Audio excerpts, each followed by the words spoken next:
I've fallen for you, and I don't know why. You love that summer rain in mid-July. Hello everyone, welcome to my channel. In this video, I will explain how I got admitted to Korea University's Graduate School of International Studies for a PhD in International Relations starting in March 2024. So I will go through the whole process of admissions, which is applicable to both doctorate study and master's degree. So you'll find this useful even if you're applying for your master's. And then I will also share my best tips on how I secured my spot for the upcoming semester. The first thing you want to do is go on the GSIS website, and under the admission tab you'll find the admissions guide either for the last semester or the upcoming semester. So my tip is to download the guide of the semester previous to the one that you want to apply for. Download it and print it, or keep it on your phone. Just keep it handy all the time because you'll keep going back and referring to it while getting the documents ready. Okay, so the admission process for PhD and master students can be split into two parts: the online admission and the submission of original documents. For the online submission, it usually happens around 4 months before the semester starts and about 3 weeks after the guide is published. For the online submission of documents, you'll need the following documents: your statement of purpose, your official transcripts, your certificate of degree or certificate of expected graduation, a letter of recommendation from your professor, an English proficiency test score, and an international student verification document. So let's start with the statement of purpose. This is the most important document that you'll have to submit for the admissions, and it is basically a cover letter for yourself. Now you'll find a lot of information on internet about how to write a good cover letter for university, but my tip is to clearly state how this degree is going to help you achieve the career goals that you have after graduation. So I know most of you probably won't have already an idea of what you want to do after you graduate, but just come up with something and make it as specific as you can. So what you want to do with the statement of purpose is to link your achievement and your strengths to your future objectives, and the link is the program that you're applying to. So how is GSIS going to help you going from this to this? That's what you want to include in your SOP. Also, read the guide carefully about how to format. This is a mistake that is common but can easily be avoided. Next, you'll need a letter of recommendation from your professor, from your bachelor degree or your master's degree, depending what you're applying for. There's a specific format that your professor will have to use for your letter of recommendation. You can download it from the GSIS website, and there is a specific window of time in which he or her has to send through the letter from their own email address. It has to be an institutional email address. Next is the transcripts and diploma certificates.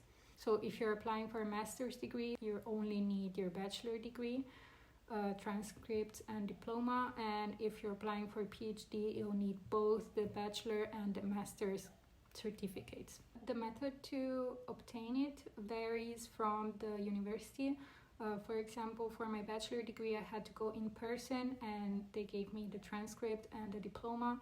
For my master's university, I only had to email them and they sent me a PDF of the documents right away, and then they sent me the official documents by post. It took me about a week to receive them. A very important thing, which is something I had to deal with and was very stressful, is that you have to make sure that the documents not only have the stamp of the university but the signature. It has to have the signature from a specific person in the university. This is important for the verification of documents, which is part 2 of the admission process. If you have not graduated yet, you'll have to send through an official letter signed and stamped by the university that says a specific date in which you'll graduate. I had a specific date already set for my graduation because it was the end of October.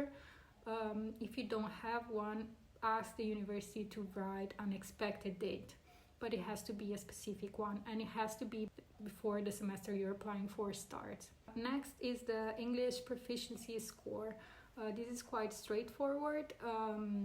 You can take IELTS or TOEFL. The only important thing to keep in mind is that the date of the test cannot be further than 2 years from the date of the submission of the documents.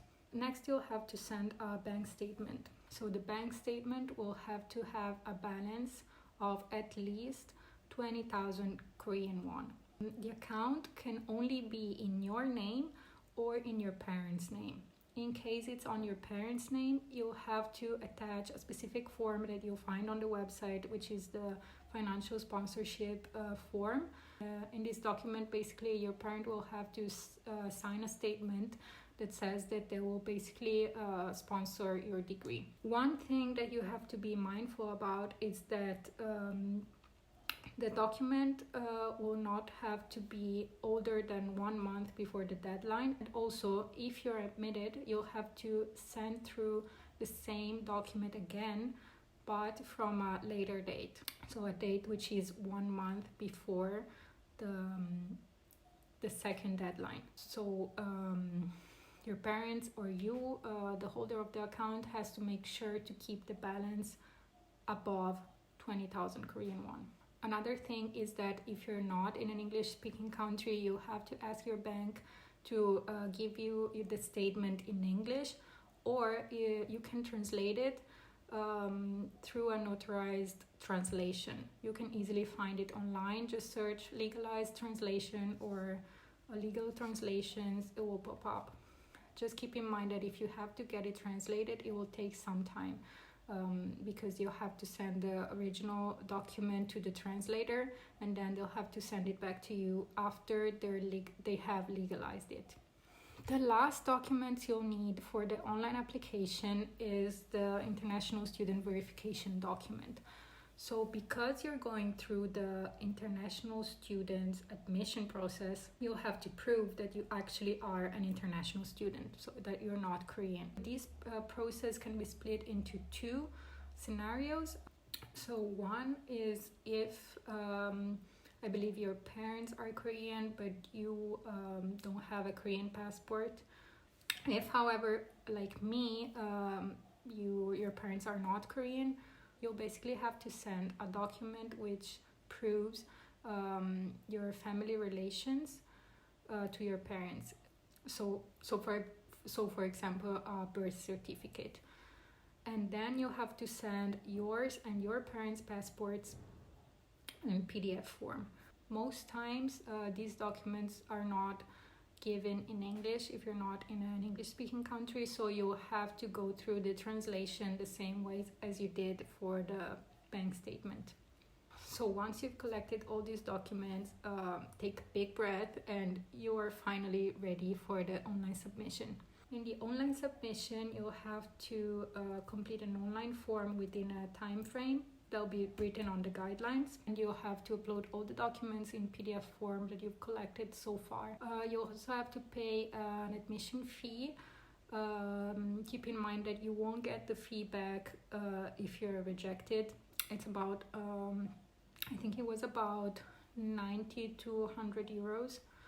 In my experience, the university will contact you to tell you that they've received the documents. This doesn't mean that the documents are fine. It just means that they have received them all. So you've uploaded all of them. All my documents were fine the first try, but I believe if they're not, the university will just contact you for example, about the birth certificate and say, oh, you need to translate, you'll need another document, please give us another document. Okay, so you've sent through all your PDF forms. If you're applying for a PhD, you have to do an interview. In my experience, it was an interview with the dean of the school and with another professor. So if you're applying for a PhD, be sure you have a clear idea on what you're going to research and that you have a clear plan on how to carry out the research, the topic, the literature, the existing literature on the topic. This will give you a very good first impression of you to the professors.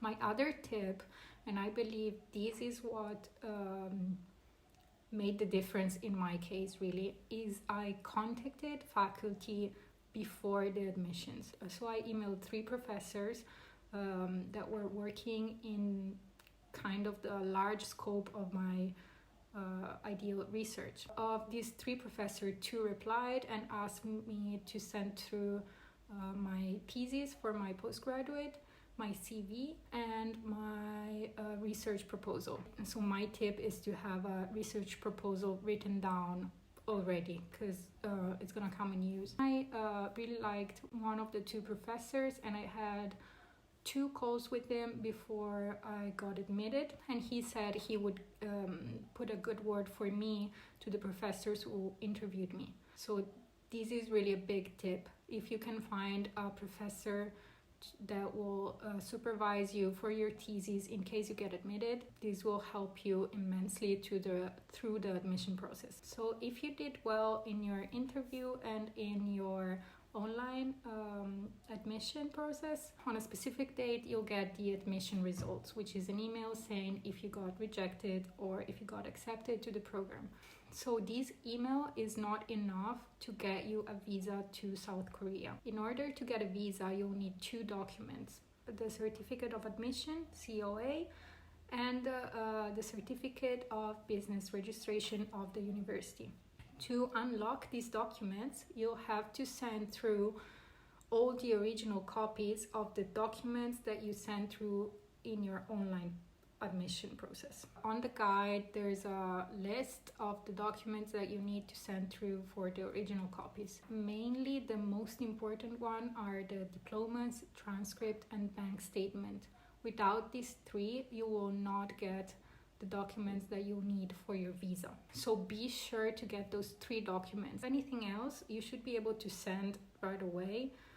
But if you forget or anything, you can also give it to them later, given that it is before the semester starts. So the first thing you want to do is to get your transcript and diplomas legalized for South Korea. So this depends a lot on each country, but for most you'll be able to get an apostille. An apostille is a stamp that is put on your document, which proves that your document is valid in this country and in any of the signatory countries. So all the countries that have the apostille system. I'm not sure how this works in other countries, but in Italy, where I got my bachelor and master's degree, I had to go to a specific office in the province of where my university is. So for example, I took my master's degree in Venice, so I had to go to Venice, to the prefecture in Venice. I had to book an appointment before, and within the day I got my apostille. So remember when I said that you need the signature and not the stamp? So what the apostille office does, they have a list of signatures that they deem as valid. And if the document you want to apostille has the same signature from the one they have in the data bank, they can give you the apostille stamp. So once you book the apostille, you want to check if they have that signature. So that's why it's important to have the signature and not just the stamp. Don't make my mistake. Once you have your apostille documents, you'll have to get your bank statement again from the same account that you sent through the first time. Again, this time it has to be in English. If it's not, you have to get a legalized translation.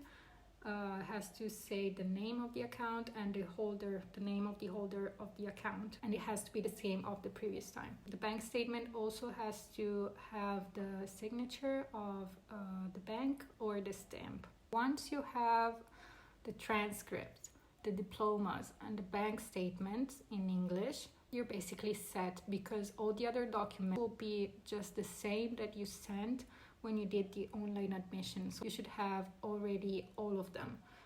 You just have to put them all in a nice envelope and send them to Korea University. They'll give you the specific address in the email in which they tell you that you got admitted. I sent my documents with DHL. I got the package insured. It arrived in roughly 3 days and it was all tracked. It was very nice, so I would recommend. It's quite expensive. It's 60 euros, but you'll be sure that your documents arrive. So the only thing that I didn't mention is that once you get admitted, you'll have to pay your tuition fees if you didn't get a scholarship. And even if you got a scholarship that covers all the tuition, you'll still have to send a payment for the student union fee, which is mandatory. It's about 50,000 Korean won. So to make the payment, you'll have to print out a receipt that you will find on a specific link that they will send you. You download the receipt and then you make an international transfer. Just make sure to keep the receipt of your transfer, because you'll have to send that together with signed paper that says that you have accepted the place at Korea University. And that's it. So if you did everything well, you'll be able to get your certificate of admission and the business registration, go get your visa, and you'll be able to fly to Korea.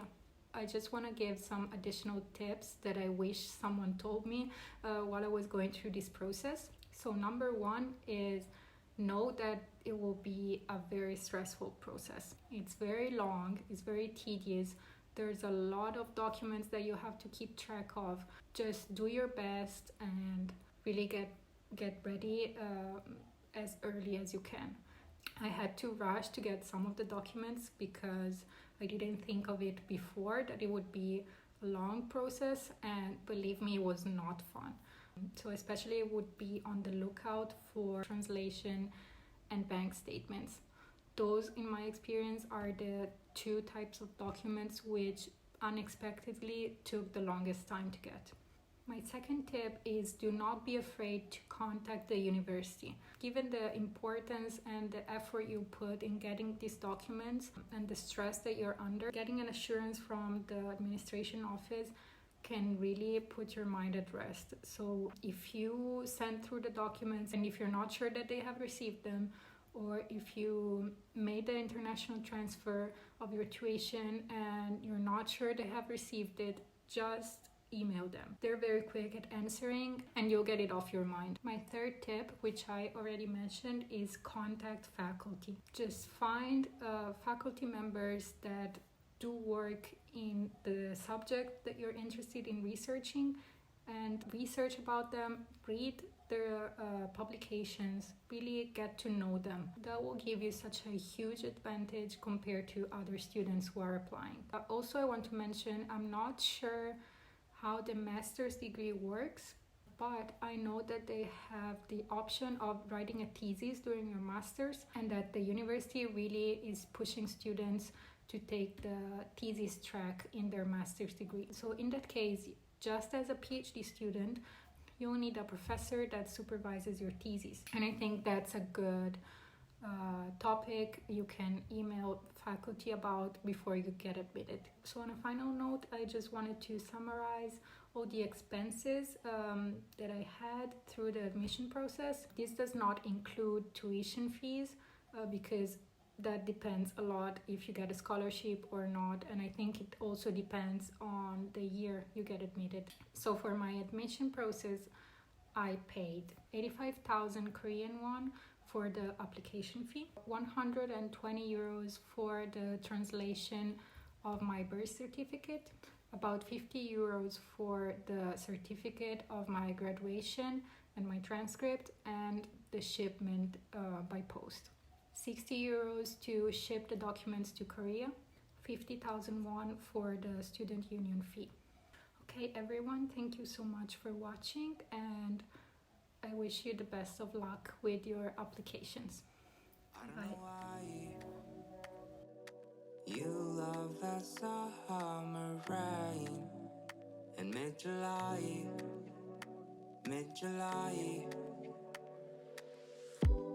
My last name fits you better.